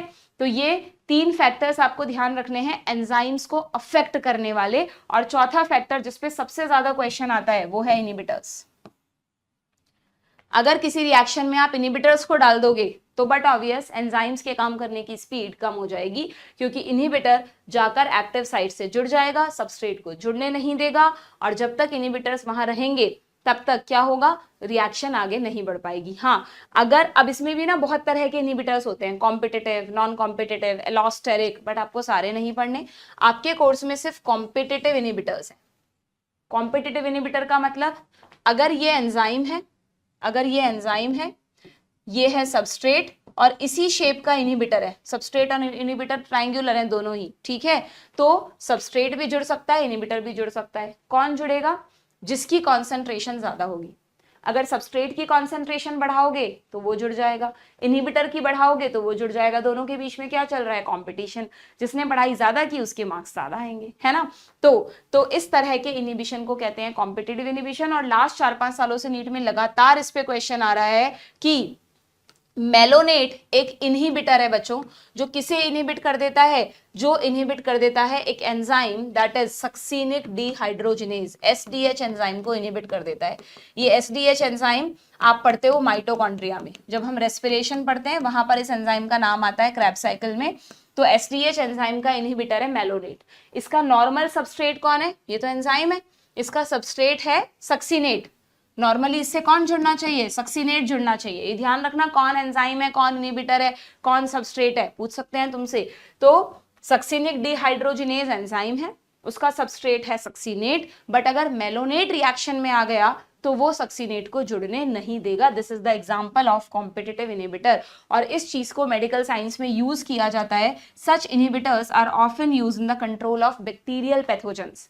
यानी इसी तरह के जो दूसरे कॉम्पिटिटिव इनहिबिटर है, मान लो हमारी बॉडी पे किसी बैक्टीरिया का इन्फेक्शन हो गया, तेजी से बैक्टीरिया अपना नंबर बढ़ा रहा है, तो बढ़ाने के लिए बैक्टीरियल सेल्स मेटाबॉलिज्म कर रही होंगी, तो हमें ये पता होना चाहिए कि इन बैक्टीरिया को जिंदा रहने के लिए कौन सी रिएक्शंस करना जरूरी है और उन रिएक्शंस में कौन से एंजाइम्स हैं। अगर हम लेबोरेटरी में उन एंजाइम्स के इनहिबिटर्स बना लें और जब उस बैक्टीरिया का बॉडी में इन्फेक्शन हो वो इनहिबिटर्स बॉडी में इंजेक्ट कर दें, तो वो इनहिबिटर्स बैक्टीरियल सेल्स में जाकर क्या करेंगे, उनके एंजाइम्स को इनहिबिट कर देंगे और बैक्टीरिया मल्टीप्लाई नहीं कर पाएंगे और धीरे धीरे हम उसको कंट्रोल कर लेंगे, या तो किल कर लेंगे या उनके नंबर इतना कम हो जाएगा कि दे कांट अफेक्ट अस। ठीक है, तो यस, दिस कॉम्पिटिटिव इनहिबिटर ना सिर्फ बैक्टीरिया को कंट्रोल करने के लिए, कई सारी डिजीजेस हैं, डिसऑर्डर्स हैं जो हमारी बॉडी में एंजाइम्स के ओवर एक्टिवेशन की वजह से होते हैं, तो उनके लिए भी लेबोरेटरी में इनहिबिटर्स बनाए गए हैं। मेडिकल में जब फार्माकोलॉजी पढ़ते हैं वहां पर इनका बहुत डिटेल में हम लोग पढ़ते थे, तो आप लोगों को भी वहां पर जो पहुंच गया एमबीबीएस में वहां पर पढ़ने को मिलेगा। ठीक है, क्लियर है, समझ में आ गया क्या? ओके, तो ये मैंने आपको एंजाइम्स के अफेक्टिंग फैक्टर्स बताए हैं, चारों पे इंपॉर्टेंट क्वेश्चंस बनते हैं। ओके, वह मैं देखती हूं मैंने इससे रिलेटेड कोई क्वेश्चन लिया है क्या। हाँ देखो, ये रहा क्वेश्चन है, an example of competitive inhibition of an enzyme is the inhibition of. इनमें से कौन सा कॉम्पिटिटिव इनहिबिशन है, ये रहा, हमें मिल गया हमारा example. Succinic dehydrogenase is the enzyme जिसको इनहिबिट करता है मेलोनेट यानी मेलोनिक एसिड, तो ऑप्शन ए हो जाएगा। ठीक है, बाकी सारे हमने नहीं पढ़े हैं यहाँ पर, तो हमें नहीं देखने हैं। देन यहाँ पे 1-2 क्वेश्चंस मैंने एंजाइम्स के क्लासिफिकेशन से भी लिए हैं। ये देखो, ये एंजाइम्स का क्लासिफिकेशन है, तुम खुद पढ़ लेना। 6 तरह के एंजाइम्स होते हैं। इवन इनफैक्ट यहाँ पर तो ये भी लिखा है, एक बार इस लाइन पे भी क्वेश्चन आया था कि enzymes are divided into 6 classes, और हर क्लास में 4 से 13 सब क्लासेस भी हैं। किसी क्लास में 4 सब क्लास हैं, 5 हैं, मैक्सिमम 13 सब क्लास हो सकती है। बट थैंक गॉड कि आपको ये सब नहीं पढ़ना, आपको तो सिर्फ 6 क्लासेस के नाम याद रखने हैं। ठीक है, और इन्हीं क्लासेस के बेसिस पे ना एंजाइम्स का नॉमेनक्लेचर भी किया जाता है बच्चों। एंजाइम्स का जब नाम रखा जाता है तो उनको एक 4 डिजिट नंबर दिया जाता है, जिसमें से पहला डिजिट उनकी क्लास को बताता है, दूसरा डिजिट उनकी सब क्लास को बताता है, फिर ऐसे तीसरा चौथा होता है अलग अलग। आपको पूरा डिटेल में नहीं जाना, बट ध्यान रखना है जैसे किसी भी एंजाइम का जो साइंटिफिक नेम होगा वो कुछ इस तरह का हो सकता है 1462, तो इसमें ये पहली क्लास का है, ये उसकी सब क्लास है, और ये दोनों नंबर कुछ और होंगे। ठीक है, ये 6 एंजाइम्स कौन से हैं जो रिडॉक्स रिएक्शंस को करेंगे? ऑक्सीडो रिडक्टेज, ट्रांसफर करवा रहे हैं किसी ग्रुप का, ट्रांसफेरेज, हाइड्रोलाइसिस। अच्छा, इसमें ध्यान रखना हाइड्रोलेजेज और लायाजेज में क्या फर्क है। अगर एंजाइम्स किसी ग्रुप को तोड़ रहे हैं, किसी बॉन्ड को तोड़ रहे हैं by using hydrolysis mechanism, generally कौन से bonds? Ester bond, ether bond, peptide bond, glycosidic, जो पॉलीमराइजेशन के वक्त जो बॉन्ड बनते हैं ना, उन बॉन्ड्स को तोड़ने के टाइम पे हाइड्रोलाइसिस होता है। ठीक है, सी बॉन्ड, सी हैलाइड बॉन्ड, पीएन बॉन्ड्स, तो वो हाइड्रोलाइटिक एंजाइम्स हुए। हाइड्रोलाइटिक एंजाइम्स के एग्जाम्पल है लाइसोसोमल एंजाइम, हमारे डाइजेस्टिव एंजाइम्स, ये सब किस में आते हैं? हाइड्रोलाइटिक एंजाइम्स में आते हैं। ठीक है, लेकिन कुछ एंजाइम्स ऐसे होते हैं जो रिमूवल ऑफ ग्रुप तो करते हैं from substrate by mechanism, but other than hydrolysis, hydrolysis का मैकेनिज्म यूज नहीं करते, और इस वजह से जनरली प्रोडक्ट में आपको कार्बन कार्बन डबल बॉन्ड मिलता है। तो ऐसे एंजाइम्स कहलाते हैं बच्चों लायाजेस। ठीक है, इसी तरह आइसोमेरिज्म करवा रहे हैं तो आइसोमेरेज, और जोड़ने का काम कर रहे हैं लाइगेशन, तो वो हो जाएंगे लाइगेज। तो 6 तरह के एंजाइम्स होते हैं। तो यहां पर आपको मैच करना है, देखो कर लोगे। The enzyme which catalyse removal of group, अगर ग्रुप को रिमूव किया है तो वो किसको किस में रखोगे तुम? अगर ग्रुप को रिमूव किया है तो उसको रख दो तुम लायाजेज में। ठीक है, एंजाइम कैटेलाइजिंग आइसोमर्स, तो उनको आइसोमेरेज में रख दो। ऑक्सीडो रिडक्शन, तो ऑक्सीडो में रख दो, और लिंकिंग करवा रहे हैं तो लाइगेज में रख दो। ठीक है, तो ए का 4th, बी का 1st, ए का 4th, बी का 1st, सी को मैच करना है 2nd से, ये रहा, एंड डी को 3rd से, ऑप्शन सी। ठीक है, यहाँ पर क्या पूछा है देखो, ऐसे रिएक्शन दे दी तुमको और पूछ लेंगे कौन सा एंजाइम है, तो एस जी और एस डैश, जी को ट्रांसफर कर दिया क्या, जी एस से जुड़ा हुआ था जबकि अब एस डैश से चला गया, तो ये हो गया ट्रांसफेरेज। इस तरह से भी क्वेश्चन आ सकता है, ये देखो ये रहा ट्रांसफेरेज, ये वाला रिएक्शन लिखा आ जाएगा तो डिहाइड्रोजनेज या ऑक्सीडो रिडक्टेज, ऐसा कुछ लिखा हुआ आएगा तो कंफ्यूज मत होना, कार्बन कार्बन डबल बॉन्ड दिख रहा है तो लायाजेज नॉट हाइड्रोलायाजेज। डन, चलिए देन आगे बढ़ते हैं। नेक्स्ट क्वेश्चन क्या है हमारा? हाँ, अब आ गए हम एंजाइम्स के सबसे लास्ट पार्ट पर, वेरी वेरी इंपॉर्टेंट, इससे रिलेटेड मैंने कुछ क्वेश्चंस लिए हैं।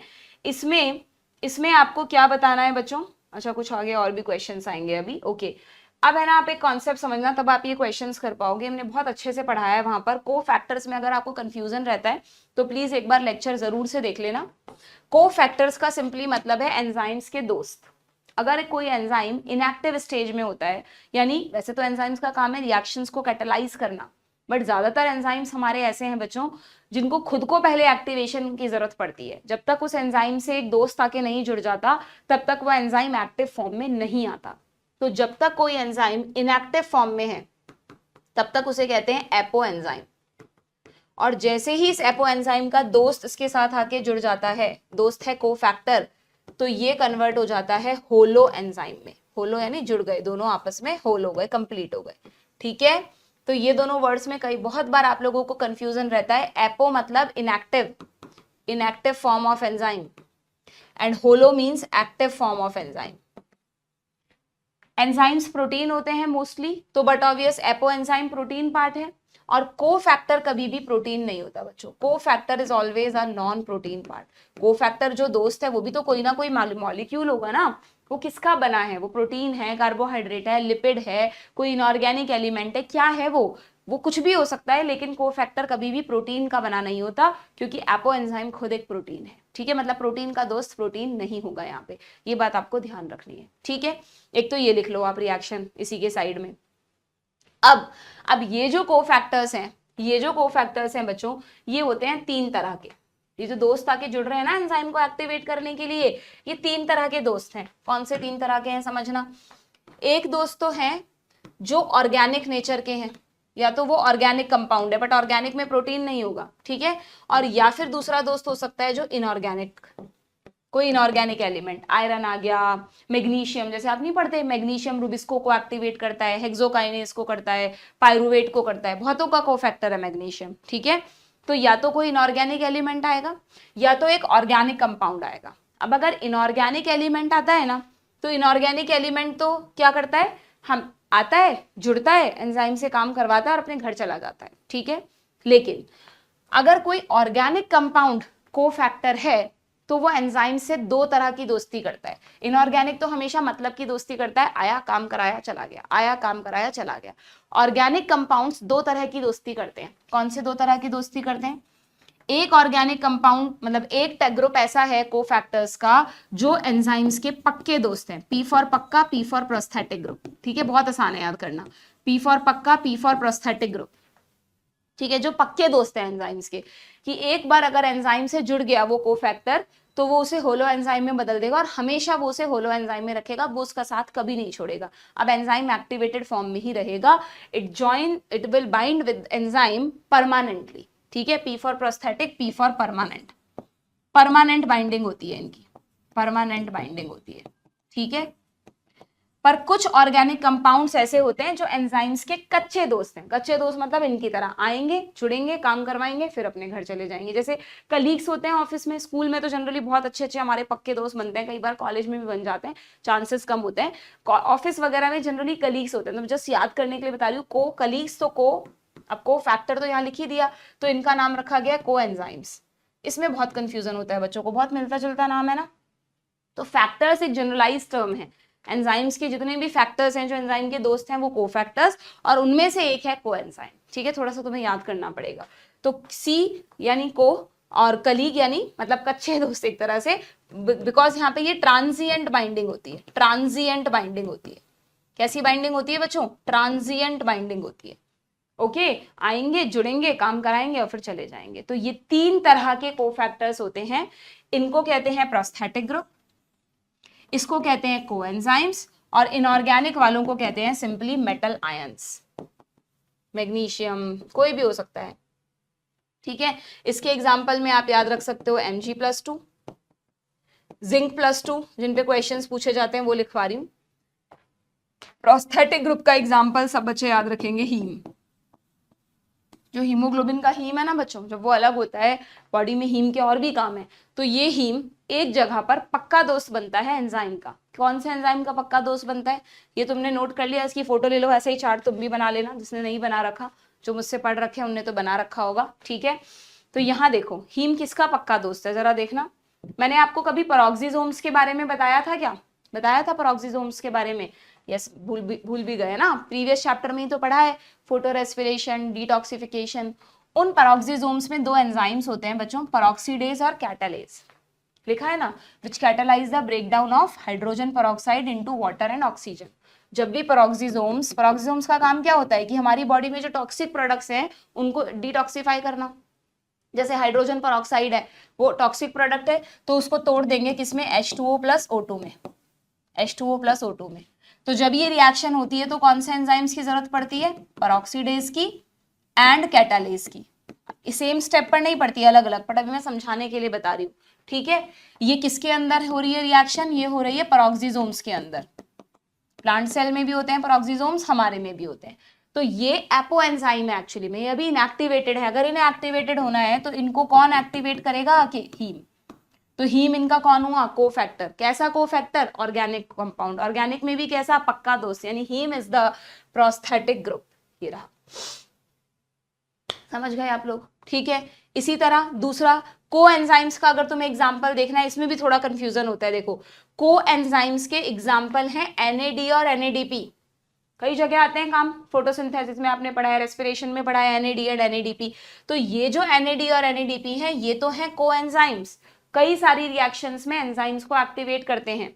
एक इंफॉर्मेशन और दे रखी है कि NAD और NADP जिन चीजों से मिलकर बनते हैं उनमें से एक है विटामिन नियासिन, बी कॉम्प्लेक्स का vitamin. Vitamin niacin is one of the component of NAD and NADP। तो अगर एग्जाम में पूछ लें which one of the following is an coenzyme, तो उसमें आप नियासिन मत टिक कर देना, this vitamin is not coenzyme. Coenzyme तो NAD और NADP है, इस NAD और NADP का एक कंपोनेंट है नियासिन। जैसे हम बोलते हैं ना हमारी बॉडी में विटामिन बहुत जरूरी हैं, क्योंकि विटामिन बहुत सारी रिएक्शंस को कैटालाइज करते हैं, तो वो डायरेक्टली नहीं करते, वो कोफैक्टर्स होते हैं। किसके मतलब वो नॉट कोफैक्टर्स होते हैं, वो कंपोनेंट होते हैं कोफैक्टर्स के, और वो कोफैक्टर्स एंजाइम्स को स्पीड को बढ़ाते हैं। ठीक है, क्लियर। और तीसरा मेटल आयंस में मैंने तुम्हें एग्जांपल बता ही दिया, यहाँ पर जिंक का एग्जांपल है। जिंक किसको एक्टिवेट करेगा, ये रहा एंजाइम।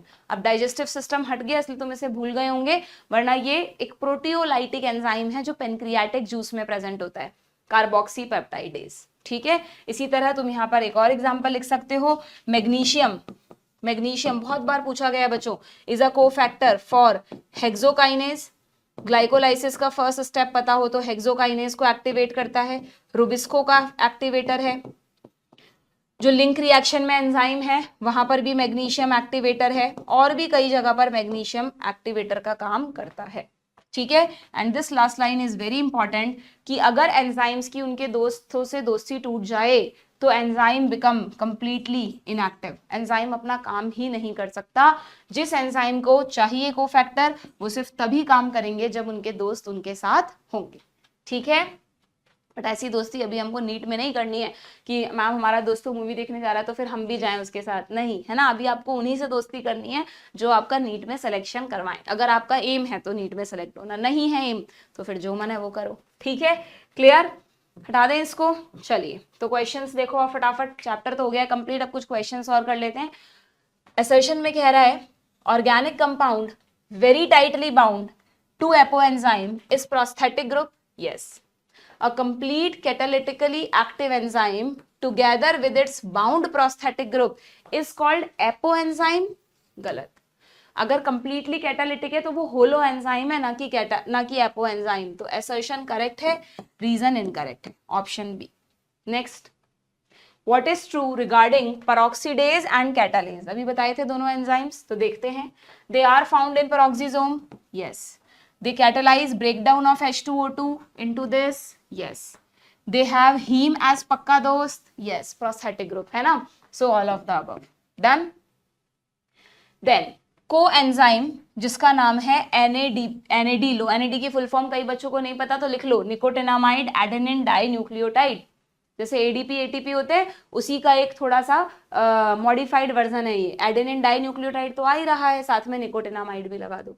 ठीक है, P फॉस्फेट आ जाता तो P लगा देते हैं। They contain a vitamin. Yes, नाम नहीं दिया but yes they contain a vitamin. The association of coenzyme with apoenzyme is permanent. क्या कोएंजाइम एक पक्का दोस्त है एपोएंजाइम का? नहीं, कच्चा दोस्त है, ट्रांजिएंटली जुड़ता है। तो अगेन असर्शन ट्रू है, रीजन फॉल्स है, ऑप्शन सी। अच्छा, यहाँ एक चीज और है, तुमने ध्यान दी हो तो यहाँ पर ये जो मेटल आयंस है ना उसमें एक लाइन लिखी है बच्चों की, मेटल आयंस जब जुड़ते हैं ना एंजाइम से तो a number of enzyme require metal ion which form coordination bonds. Metal ion जब अपने एंजाइम से दोस्ती करते हैं तो उनके साथ वो कोऑर्डिनेशन बॉन्ड्स बनाते हैं, और वो भी उनकी साइड चेन से, with side chains at the active site and at the same time one और more coordination bonds with the substrate. यानी मेटल आयंस दो चीजों से दोस्ती कर लेते हैं। जैसे मान लो ये एपोएंजाइम वाला पार्ट है, ठीक है, ये एपोएंजाइम वाला पार्ट है और ये आ गया इधर सबस्ट्रेट। ठीक है, तो एपोएंजाइम में हमने कहा कि मान लो यहां पर कहीं को, जस्ट समझाने के लिए बता रही हूँ, ये कोफैक्टर आया, ये मेटल आयन है, तो ये कोफैक्टर एंजाइम से भी बॉन्ड बनाएगा और सबस्ट्रेट से भी बॉन्ड बनाएगा। Eight the same time it form the coordination bond with substrate, तब जाके ये यहाँ पर अपना रोल प्ले कर पाएगा। ठीक है, कोई भी स्टेटमेंट पे क्वेश्चन पूछ सकते हैं। नेक्स्ट क्वेश्चन क्या है? The protein part of the enzyme is called apoenzyme. बिल्कुल ठीक है। एंड जो नॉन प्रोटीन पार्ट है वो एक कोफैक्टर होगा, उसका दोस्त होगा। बिल्कुल ठीक। Zinc is a cofactor for the proteolytic enzyme, ये भी ठीक, बट ये इसका एक्सप्लेनेशन नहीं है, तो ऑप्शन बी। ठीक है। Next, enzyme catalyst differ from inorganic catalyst in which way. कैसे अलग है? अभी बताया था शुरू में मैंने। एंजाइम ये रहा, ये है क्या, देखे, inorganic catalyst can work efficiently at high temperature. Inorganic high temperature पे काम करता है, जबकि enzyme can not, except few enzyme thermostable. Inorganic catalyst can work efficiently at high pressure but enzyme can not, both B and C. ठीक है, clear. First मैंने इसलिए नहीं देखा क्योंकि इसमें लिख रहा है साइज में डिफरेंस बताया, enzyme catalyst are smaller in comparison, ऐसा कुछ भी नहीं होता है। ठीक है, क्योंकि कैटलिस्ट जैसे मेटल आयन कैटलिस्ट भी होते हैं और मेटल आयन एंजाइम्स में कोफैक्टर्स भी होते हैं। ओके, बल्कि अच्छा नहीं, बल्कि देखा जाए ना बच्चों तो एंजाइम्स तो हमेशा बड़े साइज के होंगे, क्योंकि कैटलिस्ट जो होता है उसमें जनरली मेटल होता है, कोई ना कोई ये होते हैं आपके एलिमेंट, जैसे आयरन हो गया, पैलेडियम हो गया, रोडियम हो गया, सब कैटलिस्ट की तरह एक्ट करते हैं। जबकि एंजाइम्स प्रोटीन होते हैं, protein are the long chain. तो अगर मॉलिक्यूलर वेट देखोगे तो एंजाइम्स हमेशा कैटलिस्ट से भारी होंगे। ठीक है, साइज में भी बड़े होंगे। ये आ गया Michaelis constant. What is KM? KM मैंने आपको बताया था सबस्ट्रेट की वो कॉन्सेंट्रेशन है जिस पर rate of reaction V max के हाफ को अटेन कर लेगी। ऑप्शन सी, सीधा सीधा क्वेश्चन है। ठीक है, which statement is correct with reference to enzyme? देखो, apo enzyme is equal to नहीं, co enzyme is equal to नहीं, holo enzyme is equal to apo plus co. Yes, this one is correct. ठीक है, देखो तुम्हें confuse करने के लिए ये भी दिया है, को एंजाइम प्लस को फैक्टर। अगर आपने वर्ड्स को, उस टॉपिक को पढ़ते वक्त एक एक वर्ड को फोकस और कंसंट्रेशन के साथ पढ़ा है, आपके ब्रेन में वो चीजें फिट हो गई हैं, तो आप गलतियां नहीं करेंगे। बट जब तक आप चीजों को बहुत ध्यान से नहीं पढ़ेंगे, आपने कई बार नोटिस नहीं किया, हम कोई बुक पढ़ रहे हैं मान लो सिंपली, या क्लास में बैठे हैं लेक्चर सुन रहे हैं और अचानक हमारा दिमाग किसी और बात में चला गया, तुम्हें पता ही नहीं चलता टीचर ने उस 5 मिनट में क्या बोल दिया। हम बिल्कुल आउट ऑफ ट्रैक हो जाते हैं, जबकि हमारी नजरें वही हैं, हम गर्दन भी हिला रहे होते हैं, बट हम दिमाग में कुछ और सोच रहे होते हैं। एग्जैक्टली वैसे ही मैंने देखा है आप लोगों के साथ होता है, जब आप घर पे पढ़ाई करते हो, सेल्फ स्टडी करते हो, या कई बार लेक्चर्स देखते हो, तो आप हो तो स्क्रीन के सामने, हो तो बुक के सामने, लेकिन दिमाग में कुछ और बातें चल रही हैं। उस वक्त पर आपने जो भी पढ़ा होगा ना, वो ब्लैंक होगा, वो दिमाग में फीड ही नहीं हुआ, आपके फिट ही नहीं हुआ वो, तो आपके क्वेश्चंस गलत ही होंगे। इसलिए बोलते हैं कि स्टूडेंट्स को हमेशा फोकस और कंसंट्रेशन की जरूरत होती है, कि जब वो जो काम कर रहे हैं उस वक्त उनका फोकस अगर उसी काम पे होगा तो वो चीजें आपको अच्छे से समझ में आएंगी, समझ आएंगी तो लॉन्ग टाइम तक याद रहेंगी। ठीक है, ये कौन सा फिगर है भाई बताओ, देखें जरा, कहाँ देखा था हमने? 2 चेन्स हैं, 2 हेट्रोसाइक्लिक रिंग्स हैं। मैंने आपको कहा था प्यूरिन्स में 2 होती हैं, एडेनिन और गुआनिन। अच्छा, अब यहाँ पर आपको दोनों नाम दे दिए, तो फिर आपको एनसीईआरटी देखनी पड़ेगी। वैसे तो एनसीईआरटी में एडेनिन का ही डायग्राम था, तो बट ऑब्वियस ये भी हमें एडेनिन ही दिया होगा, बट फिर भी एक बार कंफर्म कर लेते हैं। कहाँ है भाई डायग्राम? का ये आ गया, देखो एडेनिन का डायग्राम है NH2NH, यहाँ पर भी क्या है, ये NH2NH। Yes, this is the diagram of adenine. Don't worry, तुमसे गुआनिन का नहीं पूछेंगे, जो एनसीईआरटी में है वही पूछा जाएगा। ओके, देन इसमें क्या बताना है? अच्छा हाँ, देखो अमीनो एसिड्स पहचानने हैं तुमको, पहचानो। CH3 क्या था? अब इसको ऐसा मत कर देना कि एनसीईआरटी में पहला ग्लाइसिन है, दूसरा एलेनिन और तीसरा सेरिन है, तो तुम यही सीक्वेंस याद रखो। मैंने कहा था जिसमें H ग्रुप होता है वो सिंपलेस्ट अमीनो एसिड है, दैट इज ग्लाइसिन। CH3 वाला एलेनिन है और जिसमें CH2OH है वो सेरिन है। देख लो, कंफर्म कर लो अपनी एनसीईआरटी में। जितनी बार हो सके एनसीईआरटी को देखो खोल के, आलस नहीं करो। ग्लाइसिन, एलेनिन, सेरिन, तभी तो फोटोग्राफिक मेमोरी बनेगी। तो यहाँ पर कौन सा ऑप्शन चूज करूं मैं? ये रहा ऑप्शन बी। ठीक है, नेक्स्ट क्वेश्चन पर आते हैं।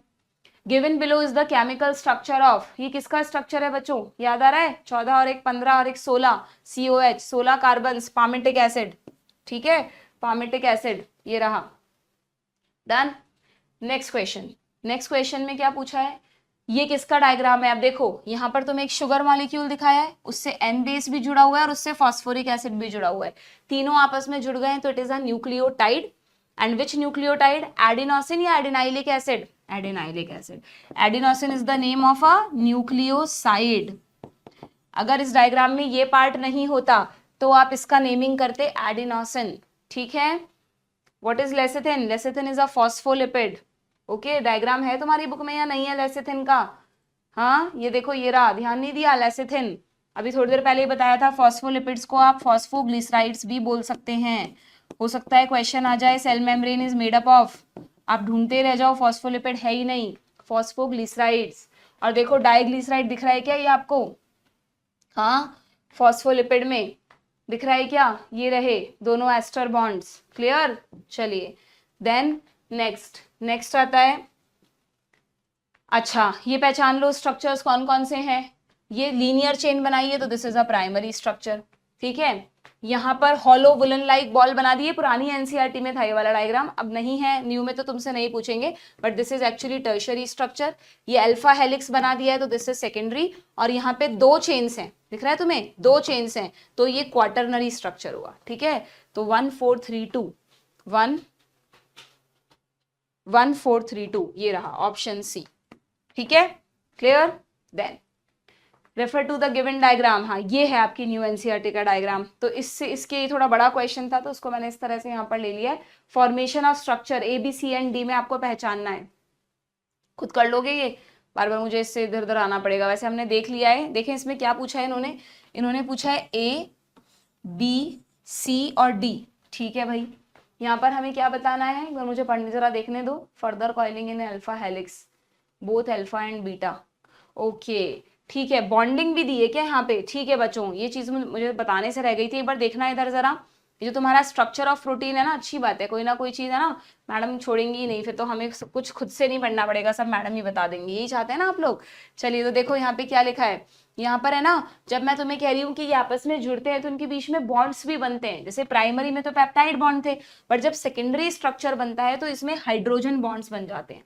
फिर जब टर्शरी स्ट्रक्चर बनता है तो डाइसल्फाइड बॉन्ड्स और दूसरे और नए हाइड्रोजन बॉन्ड्स और भी कई तरह के कोवेलेंट बॉन्ड्स वगैरह ये सब भी बन जाते हैं। तो हमेशा क्या होता है, जैसे जैसे नई स्टेज आती जाती है वैसे वैसे बॉन्डिंग भी बढ़ती जाती है।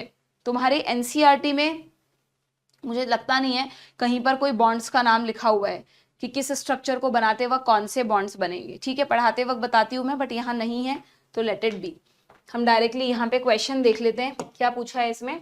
हाँ, तो हमें यहाँ पर बताना है बच्चों, ए में हमको क्या चूज करना है जरा देखना, अल्फा हेलिक्स, और बीटा में beta pleated sheet.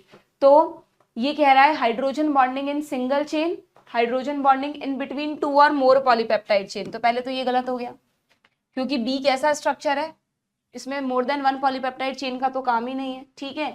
Next option में देखना, नेक्स्ट ऑप्शन में ए को कह दिया 2 और मोर पॉलीपेप्टाइड चेन, तो ये गलत हो गया। यहाँ पर भी वही 2 और मोर पॉलीपेप्टाइड चेन कर रखा है, तो ये भी गलत हो गया। इस पे आते हैं, इसमें कह रहा है, मुझे इस क्वेश्चन में कुछ गड़बड़ लग रही है, इसमें कह रहा है कि hydrogen bonding in single amino acid only, hydrogen bonding between 2 और फिर से यहाँ पे आ गया 2 और मोर पॉलीपेप्टाइड चेन। ये क्या हो रहा है इसमें, इसमें कहीं ना कहीं कुछ प्रॉब्लम है बच्चों क्वेश्चन में। 2 और मोर पॉलीपेप्टाइड चेन तो हमेशा क्वाटरनरी स्ट्रक्चर में होती है ना, तो फिर इन्होंने कैसे ऑप्शंस बनाए हैं यहाँ पर, कोई ना कोई तो गड़बड़ हुई है यहाँ पर ऑप्शंस में। फर्दर कॉइलिंग इन अल्फा हेलिक्स, चलो इस क्वेश्चन को मैं देखूंगी है ना कि इस क्वेश्चन में क्या गड़बड़ हुई है, लेट इट बी, जाने दो। तुम्हें कॉन्सेप्ट बता दिया है मैंने कि किस तरह से आपको इस तरह के क्वेश्चंस करने हैं। नेक्स्ट क्वेश्चन पर आते हैं हम। The given graph represent low activity of enzymes, the given graph represent low activity of enzyme below the optimum। अच्छा ये बता रहा है कि इस किस कंडीशन में लो एक्टिविटी ऑफ एंजाइम मिलेगा तुम्हें। तो अगर ये अमीरों ने यहाँ पे दिया नहीं कि ये टेम्परेचर है या पीएच है, टेम्परेचर भी हो सकता है पीएच भी हो सकता है, तो हम ऑप्शंस पढ़ के पता लगाते हैं कि अगर ऑप्टिमम टेम्परेचर से कम हुआ and high activity above this temperature, अगर ऑप्टिमम टेम्परेचर से ज्यादा हुआ तो हाई एक्टिविटी हो जाएगी क्या, नहीं, दोनों ही केस में एक्टिविटी लो ही होगी, तो ये गलत है। देन कह रहा है below and above the optimum pH, yes हो सकता है ऑप्टिमम पीएच से डाउन गई या बढ़ी तो एंजाइम्स की एक्टिविटी लो हो जाएगी, ठीक लग रहा है। और पढ़ लेते हैं, बिलो द ऑप्टिमम पीएच तो लो एक्टिविटी होगी, बट अगर अबव द पीएच हुआ तो हाई एक्टिविटी हो जाएगी, फिर से गलत, ठीक है। तो यहां पर सही ऑप्शन है option B, clear. Next, the curve given below show enzymatic activity with relation to pH, temperature and substrate concentration। तो ये ग्राफ सबस्ट्रेट कॉन्सेंट्रेशन में बनता है क्या, नहीं।